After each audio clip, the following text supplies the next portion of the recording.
Hey, welcome to another episode of the Red Letter Leadership Podcast. I'm excited for this conversation with a friend of mine named Robert Cross. We actually met on LinkedIn, of all places. I'm sure a lot of you out there in cyberland have connected with people on LinkedIn. And chances are you may have jumped on a call with them, but you probably never connected with them in person. Well, we had the opportunity to actually connect in person. Robert's from Massachusetts area, and he was in my area in Harrisburg, Pennsylvania for a few days about a month and a half ago, and we were able to have lunch together. So it was awesome to meet him in person, which Mm. doesn't happen too much when you connect with somebody on LinkedIn. But let me just share a little bit about this very special guest and how much knowledge and just a vast amount of experience in leadership, and not only being a student of leadership, not only all his business and even military experiences in leadership, but also teaching leadership to the next generation. So, Robert Cross, he spent time in the United States Marine Corps, and he spent, I believe it was 4 years, right, Robert? That's 4 year correct. deployment or 4 year enlistment. Yep. And then got out, ended up getting into the entrepreneur space. But now he is not only is he a professor at Grand Canyon University, a Christian university where he teaches online classes to graduate and undergraduate students. He teaches classes in biblical foundations, biblical leadership, culture change, and conflict. Not only is currently a professor, he has his doctorate in organizational leadership, but he also just enrolled in an MBA program in critical thinking at another school. So this man is the epitome of a lifelong learner. And certainly if we are going to be leaders, anybody who had that call on their life to step into a position of leadership, they need to understand that they need to be a student of leadership first and foremost.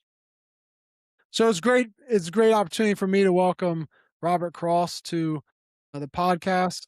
Thanks for thanks for jumping on, Robert. And I would love for you to just to kind of start back and like what makes Robert Robert. What was your childhood? What was your upbringing? Tell us a little bit about your time in the military, and just kind of give us about a few minutes, bringing us up to who Robert is today. First of all, thank you for giving me the privilege of coming on here. I appreciate it. I'm looking forward to engaging conversation about leadership because I love talking about leadership. So I grew up in Webster, Mass. It's a town not too far from where I live now. I grew up in a very abusive home with there was drugs and alcohol, physical abuse, as well as other kinds of abuses, and I ended up going in foster care. And so I had a very, pretty much a lot of anger, a lot of hate, a lot of just a lot of difficulty growing up. Fortunately, I never went down the dark path of drugs or alcohol or anything like that in any major way. However, I still had this massive issue of hatred and rage. And my purpose for joining the Marines was I joined at 17, and because as people like to say, if I didn't join the Marines, I'd be dead or in jail. And I also joined the Marines because I had such hatred to my parents that I really wanted to do away with them. I was so angry. However, it was through the Marine Corps that two things happened. First of all, I got a basic foundation of leadership. The Marine Corps is very good about that. But secondly, I became a Christian by a lieutenant who basically took me under his wing and shared the gospel with me, and I became a Christian. And it was funny, all that anger and rage and all the questions I had disappeared. I remember asking my friend, I'm like, I don't understand my life. I don't understand the way it is. And, I want to go see a shrink. And he says, well, why don't you let Jesus be your shrink? And then the next day I go to church, and it was a fairly large church in Vista, California. It was a Calvary Chapel. And I go in there, and the pastor's like, so many people want to know about their life, and they want to have all these questions about why and everything. And they want to go see a shrink. And he goes, why don't you let Jesus be your shrink? That was the next morning. So that was my first sign of like, maybe this God thing might be real. And my friend told me to get involved in a college and career group, and I'll meet people like I've never met before. Now, I also in the Marine Corps served in the Gulf War. And when I served in the Gulf War, before I left for the Gulf War, I actually prayed to receive Christ. It was when I came back. So I got married at a very young age, and I got back, and my wife decided that she didn't want to move back to California, so I went through divorce. And it was on that where I was asking my friend these questions. And it was then that I became a Christian and surrendered my life. Soon after that, I felt a call to ministry. And so everything I did was to pursue that calling of what I believe God called me to do. And in that calling, I started my first business. It was I was only like 23 years old. I started an auto detailing business, and I was detailing, big stars cars. And it was, I just remember I just wanted to provide for my family at the time. That's all it was. And what I noticed is that I had the opportunity to share the gospel with a lot of people through the business. And so I ended up converting the business from an auto detailing to an actual commercial cleaning business. The business grew exponentially, and I had a lot of, it was just an incredible opportunity. Not only could I bless myself, but I could bless others and provide for others. And that was a really awesome thing.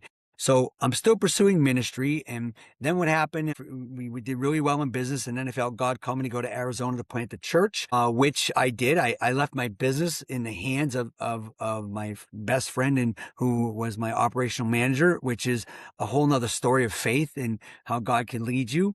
But however, I went to go plant a church without having to beg for money and do fundraisers because I had the business. So I ran the business from Arizona, all the administrative side, while my friend, and for ran the business in California while I planted the church. Well, while planting the church in Arizona, we started another business, a party rental business, because I bought a few inflatables for the church. And because I was a business owner, I decided, well, might as well start another business. And again, that business, no pun intended, blew up, as well as it was helping the church to blow up.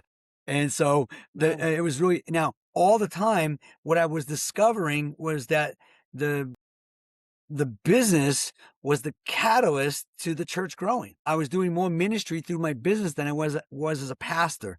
And so we fast forward, and now I moved back to Boston, and I started the party rental business, this time for my son. However, I'm still in ministry. And then God opened up the door for me to go to school to get my bachelor's degree through the VA, because I'm 100% VA rated. I got really sick when I got back from the Gulf War. I was really sick, and I had that Gulf War syndrome.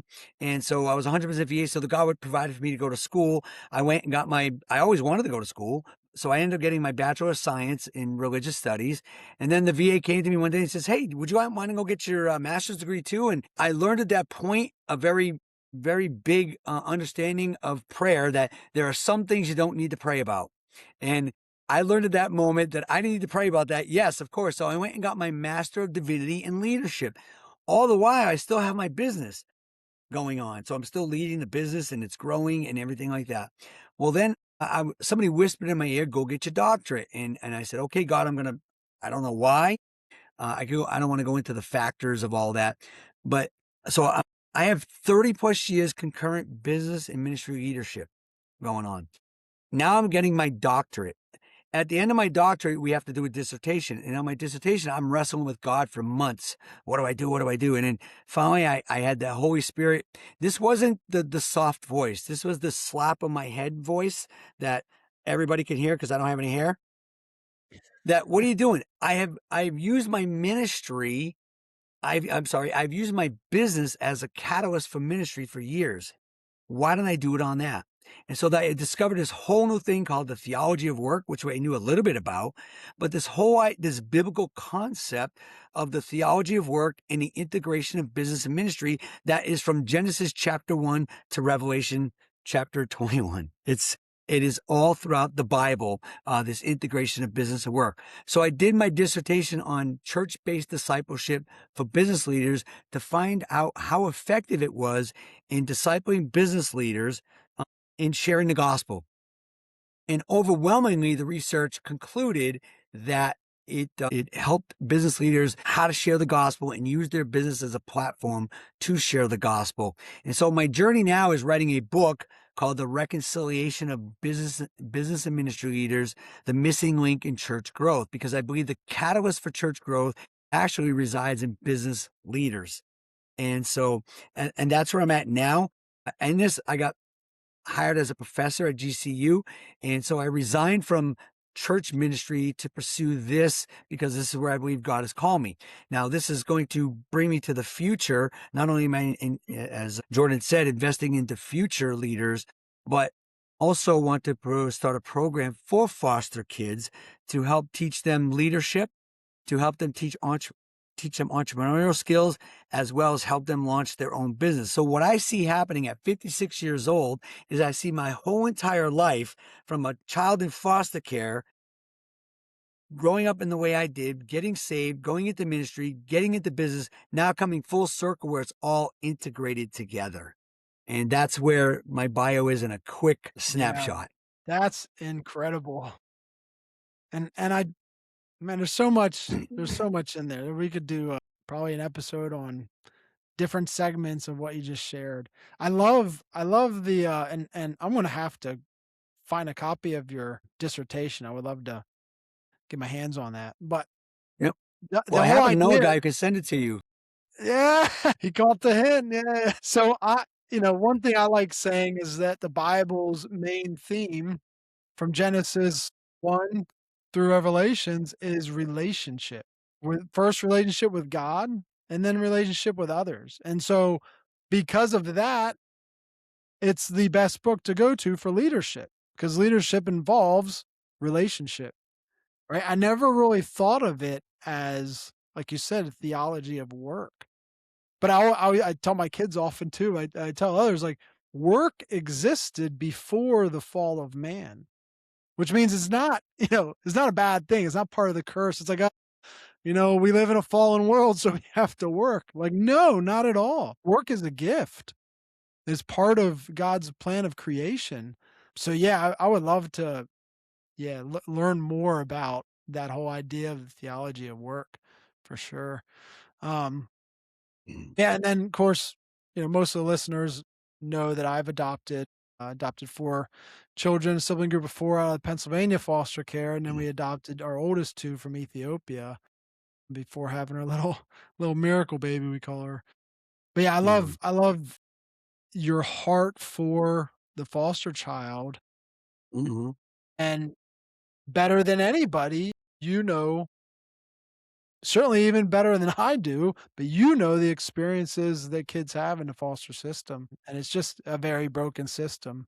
I try and explain to people like it's good in theory, like I believe the people that, whoever started it, whenever it started out of, I don't know, the 40s or 50s or whenever coming out of the orphanage type of model, um, whoever started that, like I believe their intent was good.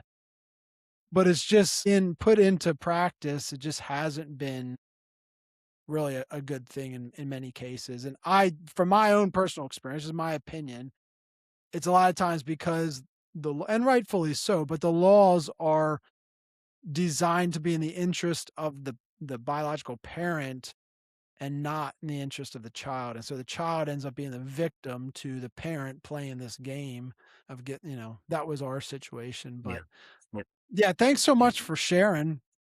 So, Uh, we Jordan, yeah, go can I interject something real quick about that? yeah, Because I think please. it's crucial. Just to give an idea about Jordan and I, so when we first met through LinkedIn, we talked about, and not only are we Marines, which is a very special thing by itself. There's an understanding there that a lot of people don't understand. But not only that, to find out that he's writing books on leadership is what I'm doing as well.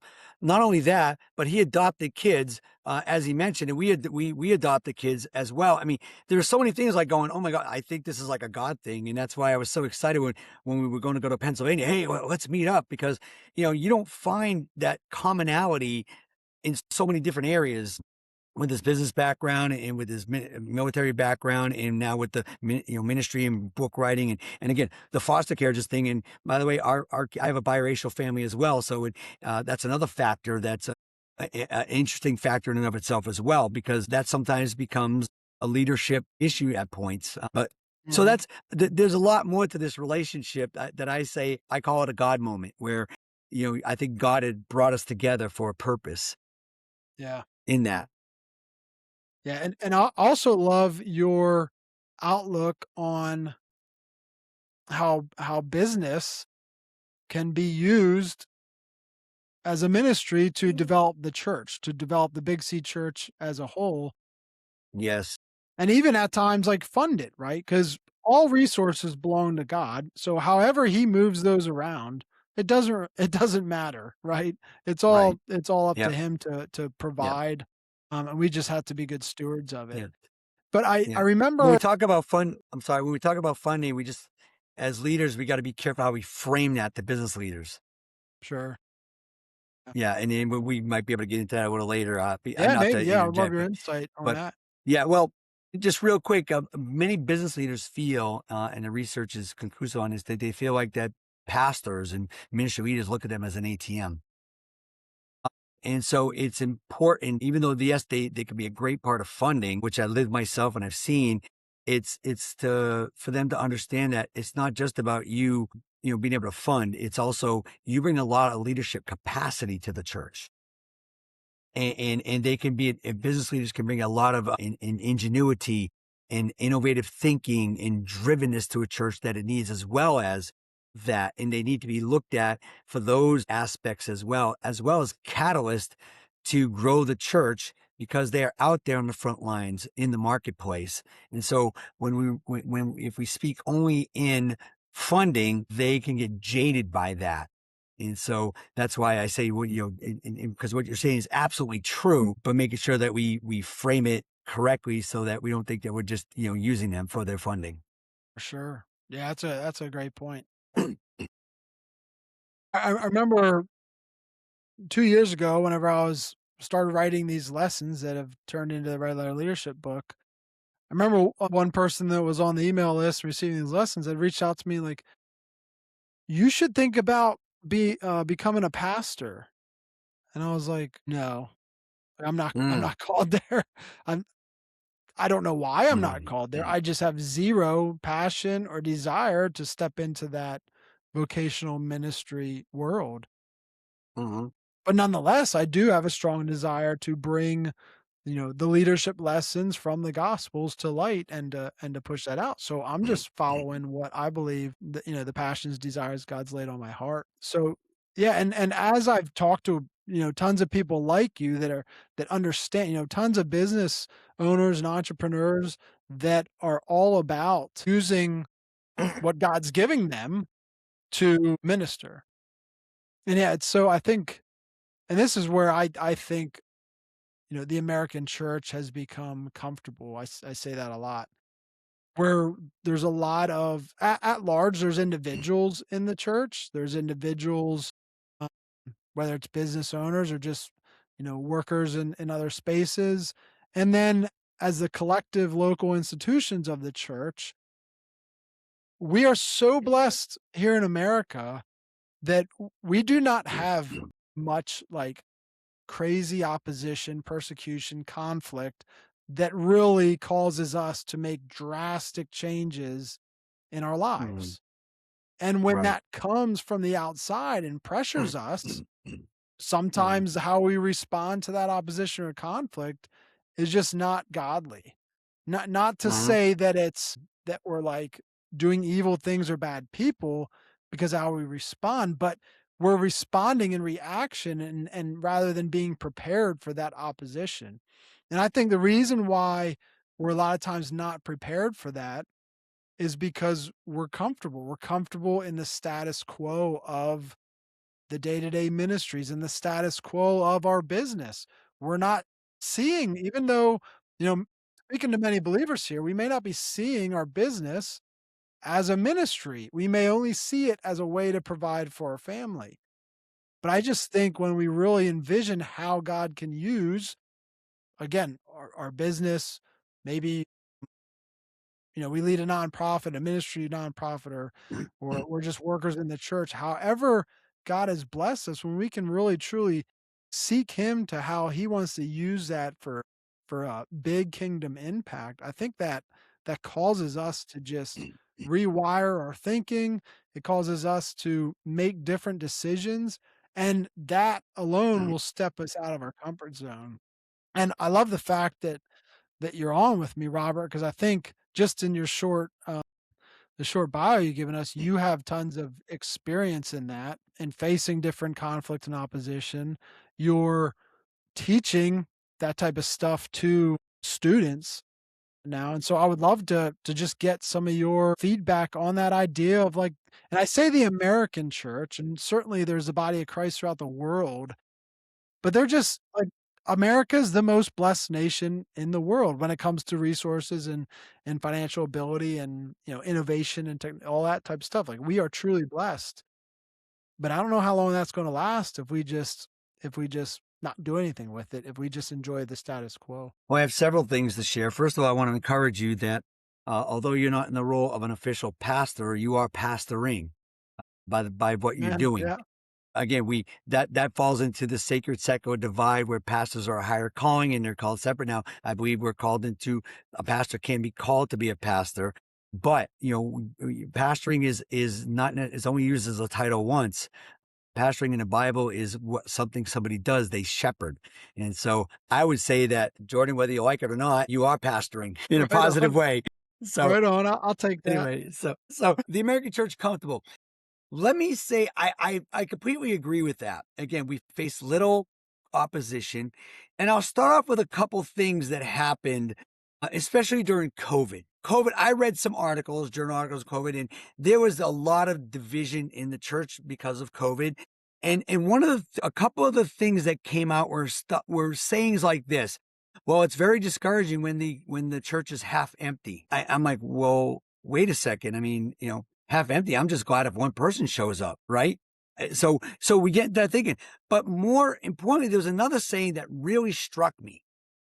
And this one pastor in a journal article writes this: I didn't sign up for this, talking about the all the infighting and the division in the church. And I think I'm like, and I sat there and I'm thinking in my mind, what Bible are you reading? I mean, you look at the Apostle Paul. That's all it Yeah, is conflict after conflict after conflict after conflict, and personal conflict too. And we'll get into that. Okay.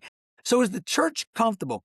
Here is what I've come to notice, and we'll tie it into leadership because that's really crucial at the end. When Jesus called his disciples, he called them to be with him. That was the first thing he called them, to be with him. And then he says, then they will go out and serve and do those kind of things.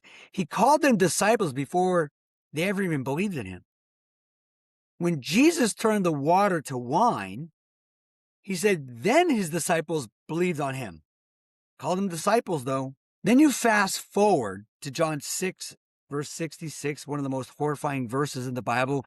And he talks about hard sayings. I even wrote it out here because I want to read it because I think it's so crucial to the comfortableness of the church. He says in John 6, verse 60 through 66, he says, therefore many of his disciples, when they heard this, said, this is a hard saying, who can understand it? When Jesus knew in himself that his disciples complained about this, he said to them, does this offend you?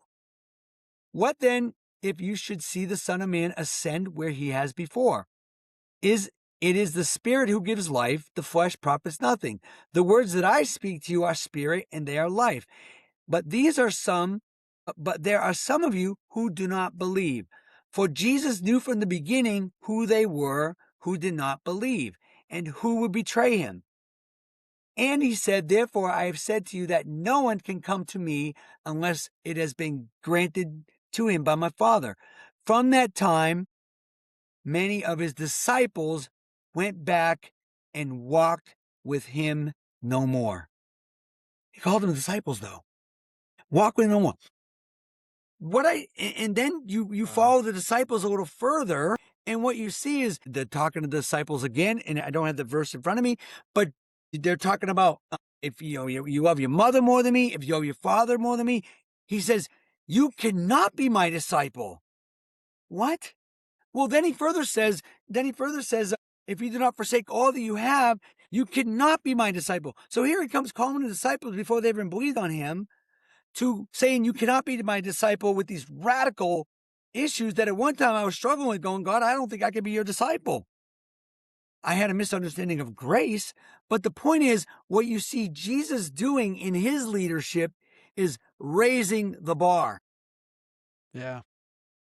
as they're growing in their relationship with Jesus, they're raising the bar. What I see the church doing today is lowering the bar on a continual basis. That's why I say the church is comfortable.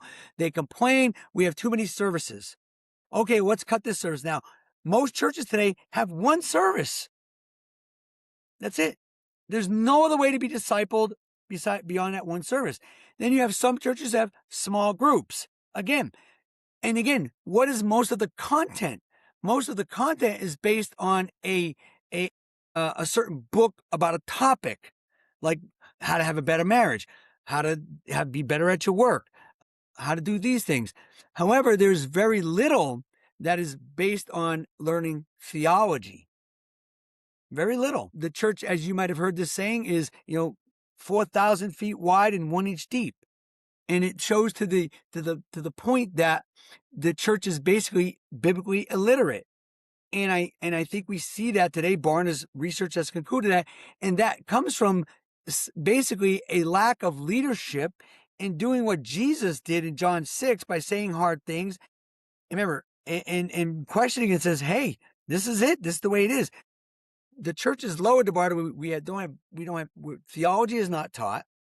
We've even come to the place, and I don't mean to offend anybody by this, but we can't even use a New King James Version or an NIV version. We need a translation version now. Again, all points to what I believe is lowering the bar to where we're very comfortable. Not only that, we're so concerned about how the church operates that we make it more of an entertainment center and a country club, as some people called it, than an actual place of discipleship. Just today, I was talking to a student just today on an issue of churches comfortable, and I was talking to her about some certain things on that, and we forget that Jesus went into the temple and overturned the tables when things weren't going well. When things weren't comfortable, Jesus went in and said, "I'm going to make you uncomfortable by overturning the tables." I think that's a very strong point. He had enough leadership to say this isn't right, and to be able to confront that issue. Okay. One of my favorite books of the Bible. Can you imagine if the church operated like this in Nehemiah? Watch what Nehemiah says in chapter 13, 21. Then I warned them, talking to his brothers. Then he was talking actually to the people outside the gate trying to stumble the Jews. Then I warned them and said to them, "Why do you spend the night around the wall? If you do so again, I will lay hands on you." From that time on, they came no more to the Sabbath. When Nehemiah said, "I'm going to lay hands on you," he means I'm going to basically, as a Marine, I'm going to whoop your tail. Yeah. Okay. I'm going to go Marine Corps on you. Okay. It's not going to be pretty. All right. Well, Nehemiah doesn't stop there. Listen to what he says. "I contended with them and cursed them, struck some of them, and pulled out their hair." That's not how I got this way. "And made them swear by God, saying, you shall not give your daughters as wives to their sons, nor take their daughters, nor for their sons or yourselves." Now, I'm not saying we could do this in America, but it points to the leadership that Nehemiah had, that he was going to do everything he could to protect his people. Jesus was going to do everything to protect his people and to honor God. And today, we're more concerned about what the unbeliever thinks than how we're treating the believer. And I think this is where the real leadership problem arises, and why the church is so comfortable is we're trying to make it so comfortable that they feel comfortable. I had a pastor tell me once, when people come into this church, we want them to feel like it's just like it is out in the world so they don't feel uncomfortable. That is so contrary to the Gospels and the book of Acts.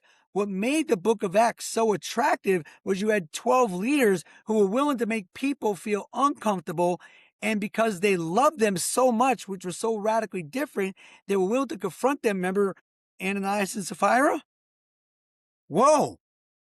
Yeah. And so what made the church attractive then was because they were so radically different than the world.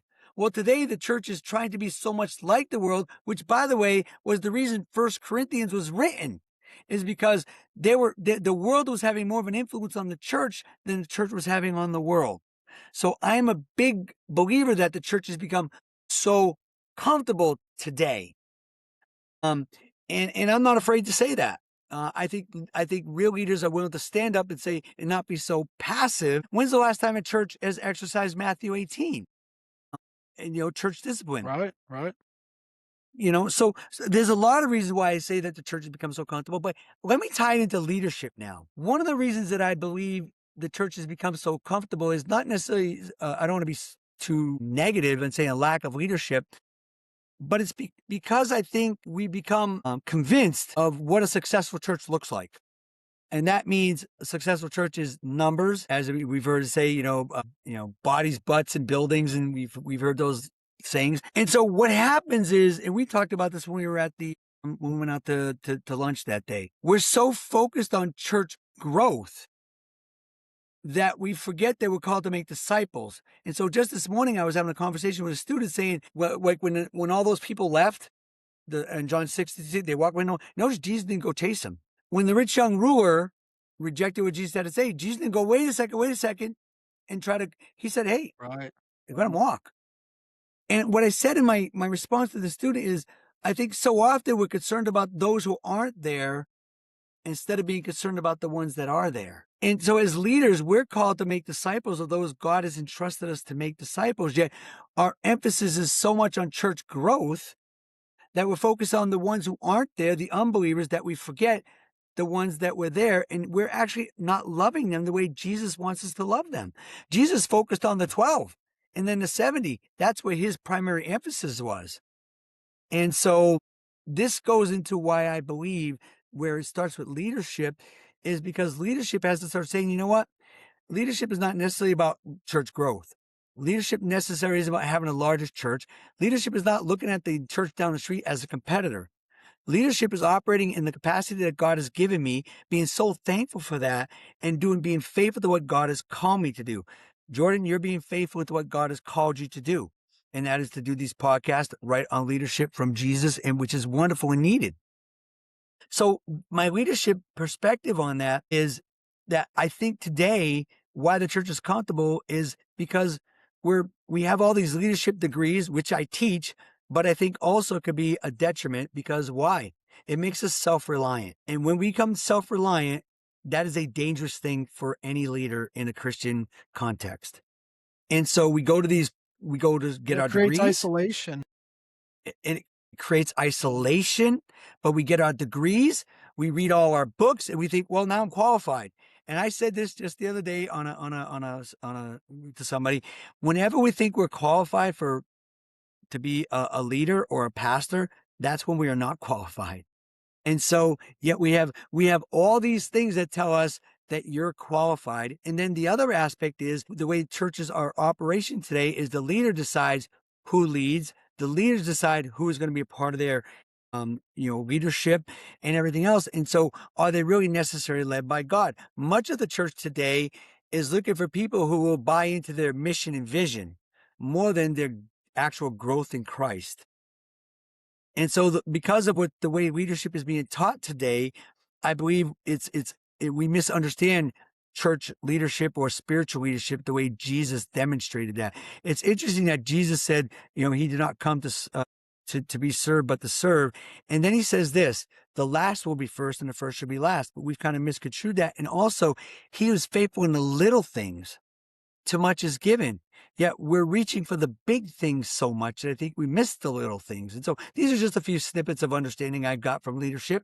So I don't want to take too much time on that. But yeah, I do believe that the church is too comfortable because we've lowered the bar so much. We made it so easy for Christians to come to church, so easy to say yes to Jesus without ever talking about the need to repent, which go hand in hand. You can't have one without the other.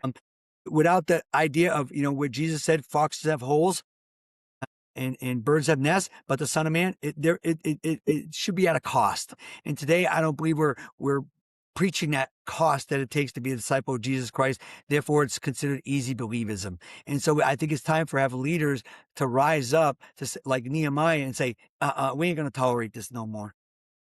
Yeah. Yeah, that's so good, Robert.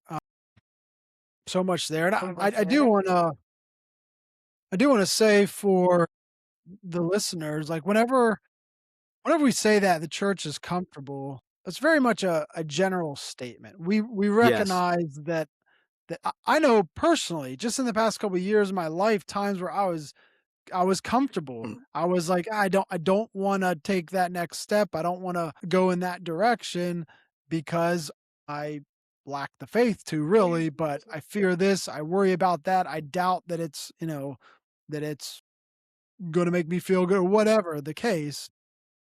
And so there's certainly periods of comfort that we need to be, you know, at times giving ourselves a good audit, surrounding ourselves with men. If you're a woman, surround yourselves with other women that can hold you accountable to when when you are comfortable, they can step forward and help you through that. But then looking at the church as an institution, again, there's many churches out there that are recognizing that they should not be comfortable. They shouldn't stay in that state. They should be advancing the kingdom in whatever capacity, whatever direction God has placed on them. But but again, generally speaking, there are many, many churches and individuals within the body of Christ in America that are just okay with like, you know what? I know my account is settled. I know I'm going to heaven and I'm just going to be good with that and I'll enjoy, the blessings as I, live out the rest of my life. And really God calls us to go and make disciples. So like where is our urgency to really step out of our comfort zone and advance the kingdom, multiply whatever it is he's given us to do that mission of advancing the kingdom. And that looks different for each one of us. That looks different for each, church on the corner. But the idea is that we are urgent about it and we're focused on the kingdom impact and not just how do we keep the lights on in our church. Because I think, and I'm just thinking right now of the description of the church in Laodicea in Revelations 3, like Jesus had I don't know, I guess an ultimatum, really is a way to say it, and my footnotes say that Laodicea was a city that was thriving. They had financial institutions, they had good medicine and innovations, and they were just enjoying it. They were just comfortable in that situation. And Jesus said that they're lukewarm and that he would just spit them out of his mouth. And I think to some extent that mirrors the American church. And so if we're just focused on our own existence, if to us good stewardship is managing a checkbook and not taking risks with the resources God has given us for the purpose of advancing his kingdom, if we're not willing to do that, really, why should why should Jesus keep us around? Maybe those church doors should close, and that's not a bad thing. We hear about a church door closing and we think it's a bad thing. Well, maybe God's just, you know, getting rid of the riffraff so that he can focus on the ones that are actually advancing the kingdom.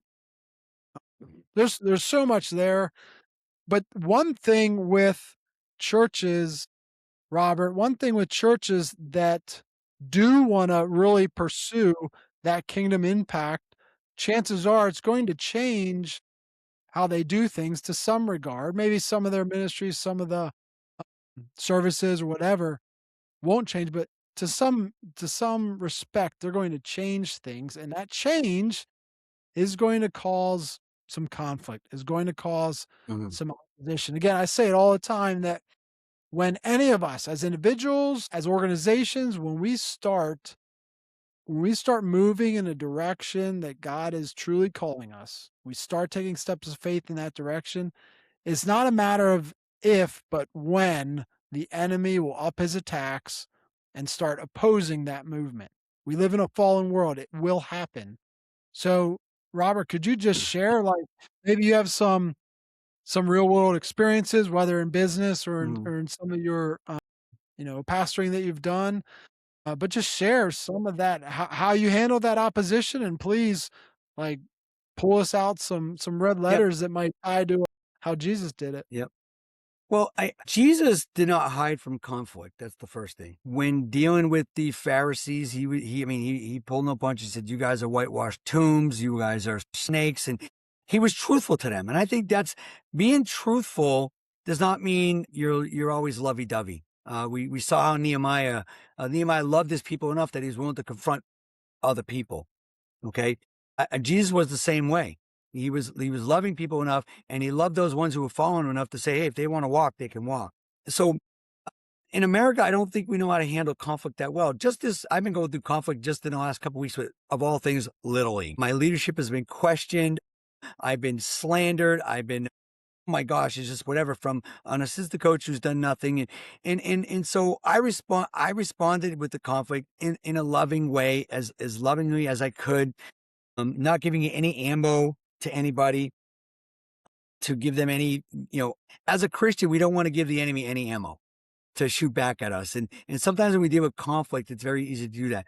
So yes, I pray about it. I seek counsel when I handle conflict, but there are times when it is okay to stand up to the opposition, to stand up for yourself. Paul at times defended himself. He said, I'm a Jew of a Jew. I'm a tribe of Benjamin. I'm a Hebrew of Hebrews. And he had to pull out his credentials, just the other day, I had to kind of pull out my credentials to make a defense on something. But overall, we don't handle conflict in America well. What we most do is we first of all avoid it. There's a lot of conflict avoidance. Jesus did not avoid conflict. He matter of fact, I say, went directly into conflict. Like I said, he went to Samaria. Boom, I'm going here. That was a very thing that could have potentially caused a lot of conflict. But we have to understand that Jesus has a higher purpose, and sometimes God will have us go into places of conflict for a purpose. What we need to remember in the midst of conflict is that Jesus is there with us. So I have a thinking that some people might disagree with on this when it comes to conflict, Jordan. Most people worry about where God is when it hurts, when you're going through conflict, when you're going through times when it hurts. I'm not worried about where God is at when I'm going through the rough, when I'm going through the conflict. I'm worried about where God is at when things are going too good for too long. Because the Bible tells me where God is when it hurts. The Bible also says God gives us trials, God gives us conflicts in Romans to shape us in who he wants us to be, give us patience, hope, and love. He develops that character within us through trials. So when I'm not going through trials, I'm like, okay, God, where you at? I'm expecting a trial because that's when I know for sure God's working in me. That's a very different take. That's a very different Yeah. take on conflict. So in America, most conflict is handled by not really dealing with it.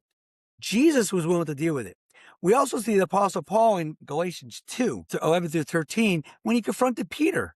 He says there in Galatians 2, even though I apologize, it's not red letters, but I think it's appropriate. It's He says, good. now when Peter had come to Antioch, I withstood him to his face, because he was to be blamed. For before certain men came from James, he would not eat with the Gentiles, but when they came, he withdrew and separated themselves, fearing those who were of the circumcision. And the rest of the Jews also played the hypocrite with him, so that even Barnabas was carried away with the hypocrisy. So Paul was willing to confront another leader, because he understood the greater implications of it. And that's where real leadership lies, is we're willing to step into conflict, understanding that to not to has a greater impact on the whole. And that's the point that is so vital. So often in an organization, the students answer this all the time, just like this. Well, how do you handle conflict? Well, the Bible says, do it all you can to be at peace with all men, which is true. The Bible says, confront them with gentleness in Galatians, which is true. And we need to love them and we need to pray for them, which is all true. And I ask them a question. What happens when that doesn't work? Most Christians, even leaders, don't know how to respond to that. Well, how about this? How about fire them? Right. Yeah. And so what happens is we've been taught to believe that this is how we handle conflict. We love them. We try to meet them where they're at. You've heard those things before. We do it, but this person is still toxic, and you're in a team of 12 in your organization. All 12 others are miserable. So what we're communicating as leaders that this one toxic person is more important than the 12 others. And it's more important for me to love this certain person more than it is to love the 12 others. And this is where conflict gets really out of whack. And leaders need to understand that, listen, there are times love and dealing with conflict is you have to separate that person. Now, I have a biblical basis for this. It's Acts chapter 15. Most people don't realize, first of all, Acts 15 is the conflict chapter. There was two conflicts. One, an organizational conflict, where all the leaders came to Jerusalem. It's called the Jerusalem Council. They all came to the Jerusalem Council, and it says they debated heavily. They were heated in their debate. All the leaders over this whole circumcision issue in Gentiles. The good thing about conflict is sometimes it exposes flaws, it exposes things you need to deal with. This happened also in Acts chapter 6. When there was an issue in the church, there was a conflict with the widows who were being neglected. This was brought to the forefront, but the leaders of the church dealt with it. They said, bring the issue to us, and then they gave a solution. Choose 7 men among yourselves. They chose 7 Greeks, such exceptional leadership there, and the conflict was resolved. The same thing in Acts 15. They came together, and James stands up and says, well, how about this? Why don't we do this? And what about that? And they go, hey, you're right. You know what? You're right. But the conflict brought about issues. And so we need to, first of all, stop looking at conflict as always negative. There are positive aspects of conflict. The second thing is Paul and Barnabas. They had a conflict next over John Mark. John Mark bailed on them in the first missionary trip. They get ready to go on their second missionary trip. And Paul's saying, ain't no way John Mark's coming. It ain't happening. Barnabas is vouching for him. And Paul says no. It says they were, again, use the word heated. 2 massive leaders in a heated conflict. And they separated. Now, the scripture never says that they were in sin. Matter of fact, people look at it and it multiplied the ministry. Barnabas took Simon, and Paul ended up taking Timothy. So it multiplied the ministry. However, we also know that later on in Romans 14, Paul called for John Mark because he's useful for me. What's interesting is in Paul's ministry, he didn't have time to disciple. He didn't have time to train. He needed someone who's ready. And so sometimes in ministry, we can't just take the person who's we think is just available. That might cause a detrimental aspect to the leadership or what we're trying to accomplish in the leadership. Barnabas, being the encourager and the discipler, took him, and obviously it worked out. Now, here's the leadership point that I think is very important in this. As I ponder this and I use critical analysis, was Paul being a hypocrite? Barnabas vouched for Paul when he was a threat to the disciples, right? And so this is how I look at scripture. What a hypocrite. No, he wasn't being a hypocrite. He understood that the mission and what it entailed and had to make tough leadership decisions that might have hurt people's feelings, that might have been perceived as wrong, and all, but the mission in this trumps at times. And so in this case, Paul had a calling, which he absolutely had, and at this point in time, John Mark was not ready for that. So therefore, the debate came. It ended up working out just the way God, because they didn't allow the conflict to completely separate them to where they weren't friends and things like that. And so I think that, and I think they learned this from Jesus, because Jesus, as you said, he handled opposition. Like I said, he overturned the tables. He was very confrontational. He had no problem with confrontation. And I think today leaders are afraid of confrontation because they feel like confronting is sort of unloving, and it's not. And I think this is a real leadership problem that happens in the church today, and why the church is also comfortable. It goes back to that. So these are some things that I've learned about leadership when it comes to conflict and how America handles conflict. We're very bad at it.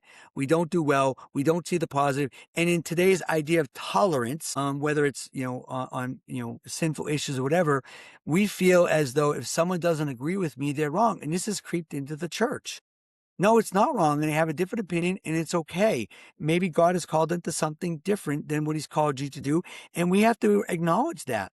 Maybe, I see, I was marginalized in the church once because I saw things a little differently. And therefore, rather than saying, hey, that's a different opinion, but that's not part of our vision, they decided it would be better to basically almost personally attack me. And that's what happens with a lot of leaders today. When a leader feels under attack, a lot of times they're prone to attack back. We learned from David and Saul. Saul never chucked David, get my name straight. David never chucked a spear back at Saul. Yeah. And yet leaders today need to learn that. And so in this whole incident with the Little League, I never chucked any spares back. Oh, they were being chucked at me. But, and again, and this was a non-Christian environment. So therefore, if I responded in a way that was negative, in this case, it was better just to, there are times when it's better just to say, you know what, this is not a conflict that needs to be responded to. They can continue to do what they want to do. If I respond, they're going to use that against me.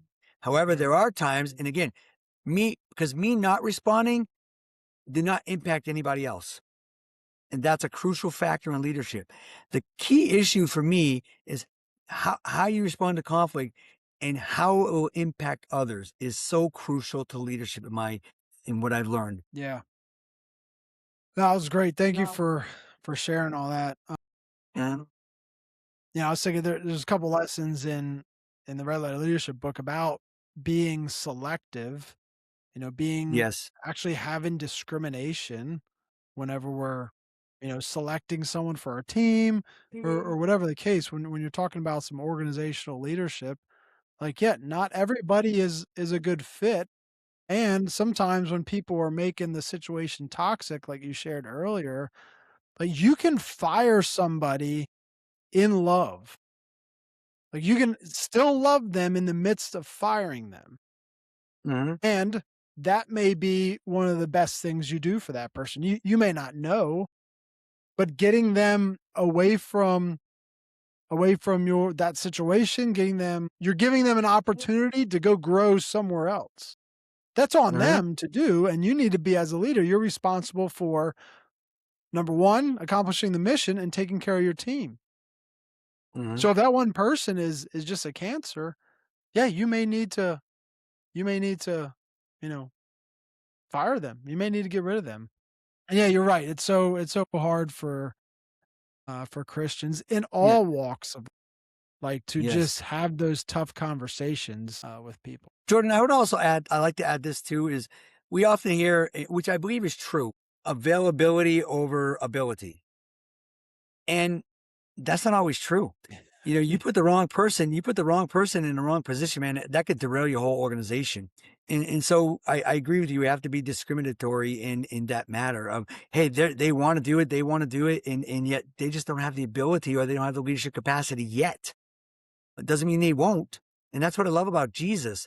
Jesus was willing to take a risk on 12 uneducated men, the people least amount that people would expect to be the future leaders of the church. And when you look at Peter, and think about how to deal with conflict. Peter was always in conflict with himself and with Jesus. I mean, he was always opposing Jesus.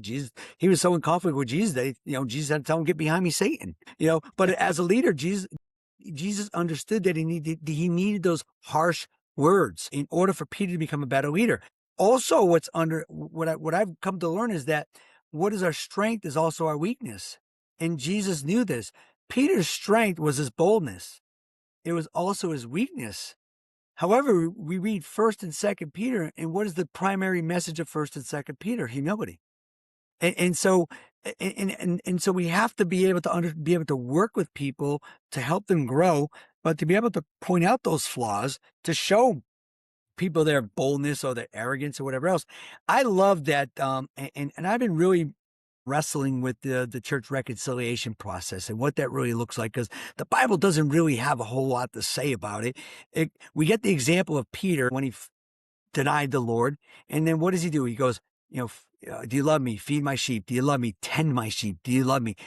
Feed my sheep. And he was restored into ministry. Jesus never even brought up what he did wrong. Yeah. And so as leadership, I think as leaders, and this goes both in a church and organizational sense. I think sometimes there's an overlap. Leadership is leadership, whether in the church or in Yeah, often. in an Yep. organizational leadership. And a lot of people, I think they miss that point. So my point is simply to end with this on this is that there are, where was I at? With Peter. I think we need to rethink as leaders how we respond to those who fall, because I believe one of the biggest issues today with leadership, Jordan, is this. There is a huge lack of accountability with leaders. Who holds the leader accountable? And that's the big key. Accountability is not just because you say, well, I'm accountable to so-and-so. That's not accountability. David he got to be the leader and he lost all his accountability. The sin with Bathsheba was no secret sin. He Right. told his servants, go get her. They brought her up. He told them to bring her back the next day. He told all the servants what to do with Uriah. There were many people who knew what was going on with David, yet no one was willing to call him to the carpet and say, David, what are you doing? No one was willing to keep him accountable. Now, understandably, I get it. They could fire me. And for David, he could have them, their head lopped off, right? Right. Because that's the way it was in that time. But I think leaders need to start really considering intentionally pursuing accountability. I think we are reading daily about leaders failing into different moral sins. And I think the reason why is because who holds the leader accountable? And a leader has to make himself accountable. And how does he do that? Well, for example, I'll just use me, and this is maybe over the top, but I have other leaders who have permission to come to my house anytime they want. They can show up at my door right now. They don't need to call me. Hey, can I come over? Nope. I'm involved in something I shouldn't be doing. Listen, I have Ring doorbells. They're intentional. They're intentional to hold me accountable. Now I know there's ways to work around, but that's the point. I have friends who have all my passwords to my computer. Jordan, I have someone that can jump on my computer right now and see what I'm doing. A friend of mine. So I've intentionally put good. some things in there Yeah. for there to be accountability. And I've listen, the biggest key, I've got 3 friends of mine. I said, you have permission to hold me accountable, to call me out. If they're not giving permission, there's a good chance they won't. And so I have 3 people who are close to my life who have permission to call me out as a leader on anything. I have even one person who has access to my bank account. They can go on my bank account and look at where I'm spending my money. I think as leaders, I know that's a little radical, but I think I want to be above reproach. I believe that gives me I was that just sense. thinking that. Yeah. That gives me the sense of I'm above reproach. So I believe one of the biggest risks to leaders today is their lack of accountability. And don't get me well, I meet with leaders, I meet with my employees every week and we talk about it. No, that's not accountability. That's saying you're accountable, but is there real accountability there? Are you really sharing your heart? Are you really sharing your struggles? Are you really being open? And then you have to have those leaders in your life who aren't going to, I've had this happen. I allow myself to somebody to be accountable and then they use it against me. You gotta be very strategic in who you choose, that they're not going to use it as a weapon against you. Doesn't mean if I deserve it, that's not using it as a weapon. If I deserve to be held accountable, I deserve it. And I should willingly receive it as a leader. Leaders need to be open to correction. And so anyway, I'm just stop there and you can add your thoughts on that. Yeah, it was great. I was just thinking to sum up that last segment that you've been giving us is really 2 questions for the listener, and it could be doesn't matter what the leadership context is. You could be a CEO of a multi-bajillion dollar company. It Right. could be in the marriage, parenting context. It could be as a leader at your church. I think the 2 biggest questions is what is our culture there? Because like as you mentioned with David and Bathsheba, the culture probably wasn't encouraging those servants to hold David accountable and to say, wait, no, this is wrong. The culture that David had existed in his whatever, palace area Mm-hmm. and stuff, the culture did not allow him to be accountable. And so what is your culture? And then within that culture, what are the accountability structures? You just heard Robert's what a great example, personal example of structures that he's built to ensure he lives above reproach and that he's accountable. I think, a great question would be if I had any sort of accusation to Robert to be like, "Hey, I think, whatever. You did this or you were doing that." Just by hearing him talk earlier, like he could pick any one of these, true accountability partners to answer for him in his defense because the truth is like he's an open book when it comes to that type of stuff. Yeah, what a great example. So with that, Robert, I think it's time to wrap this up. I like to leave the listeners with a challenge, really how to apply, the things that we've covered, the topics, the discussions we've had, how to apply that to their lives. So could you offer to the listeners just a short, concise way that they can apply this?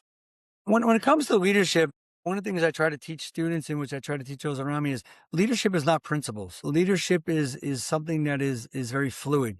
It's something that's continually evolving, if you want to call it that, to each situation. So I would be careful, and I would suggest for those who are pursuing leadership to not just read books where there's sort of programs where if you just do this, this, and this will be the outcome. I found that not to be true. So when it comes to leadership, as we started off the podcast talking about being a lifelong, the reason I'm a lifelong learner is because leadership is so fluid. Really quickly, leadership back in the day was so influenced by culture that the church acted as a hierarchical system, just like the world. Well, now the church is moving into the collaborative teamwork, whatever. Well, that's where transformational leadership and all those other theories come from, which, by the way, is more of a biblical model. So actually, we're the church right now is in a cultural sense more aligned to New Testament leadership than Old Testament leadership, in a sense, because Old Testament was hierarchical. New Testament was more collaborative teamwork. Jesus called 12, he empowered them, he equipped them, and all those things, all those buzzwords you hear today about leadership. And so I would say if you're going to do that, be a lifelong learner, make sure your leadership stays fluid, and make sure that you understand that leadership is not a program and it's not just principles. It's how you exercise leadership that becomes so vital and important. And every situation is different. There are certain principles that you can point to, but always, and just to remain humble and to not come to a place of entrusting in yourself. Like I said, the biggest detriment of leaders can be their self-reliance, because God has called you to leadership. He's given you books. He's given you great guys like Jordan to come along and help you in understanding leadership. But when we come to that place of realizing that I am now something, or now that I am, this capacity because I've earned it or I've somehow merited it, that's when we set ourselves up for a fall. And my biggest thing is I don't like to see leaders fall, because from a church perspective, it brings a negative impact on the church. And from a cultural perspective, if you're a Christian and fall, it gives the world a punching bag. And then thirdly, from an organizational standpoint, it can destroy your organization. And therefore, we know if it does that, it affects many, many people. And so we have to understand our leadership, like Jonah. If we mess it up, we can affect a lot of people. So that's why we want to have this accountability. We want to have this lifelong learning. We want to continue to pursue. I believe what I love is the Jesus style of leadership, or the red letter leadership. Amen. I love it. Thanks so much, Robert. All It's right. been great having you on, brother. Hopefully we'll have another opportunity, because I could talk about leadership all day if you can't tell. Yeah. Awesome. All right, we will see you on the next episode.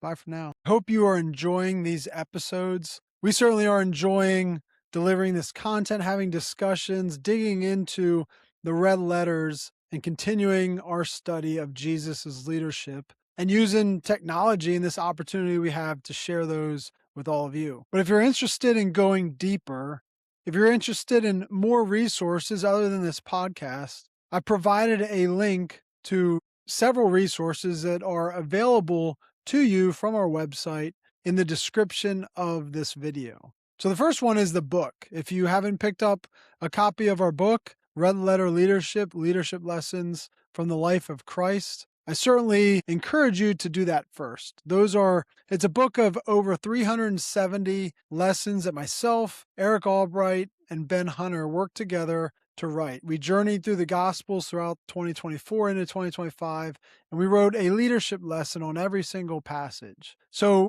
go to the link in the description of this video and get yourself a copy of the book, whether paperback, hardcover, or an ebook. And then once you do that, I encourage you to download the resource we have where we put together all 370 plus lessons. We categorized each lesson into one of 4 areas. And those 4 areas are leading yourself, gaining influence, leading a team, and developing leaders. Whenever we are journeying through the Gospels, I learned that Jesus really shaped the environment in which he was accomplishing his mission in those 4 areas of leadership.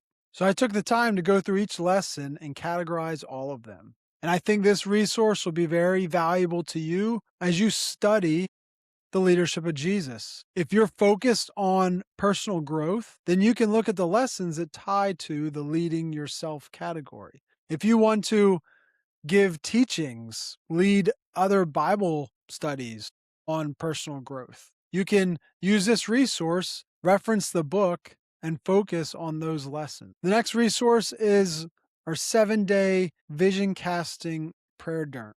I built this prayer journal to help myself and help other leaders who are seeking a God-sized vision, whether that's for their life or for a business, if they're a business owner, an entrepreneur, a direction that they believe God is taking them. It's a guide where we dig into scripture each day. We set aside time for prayer and fasting, and we urgently pursue God in that direction. And then we quietly reflect and journal what we believe He's laying on our hearts. So I encourage you to go to the link in this description of the video and pick up that guide. We have other resources. If you are seeking to cast a God-sized vision and build a strategy to execute it, I encourage you to join my next 4-day Make Impossible Possible challenge. I hope to see you there.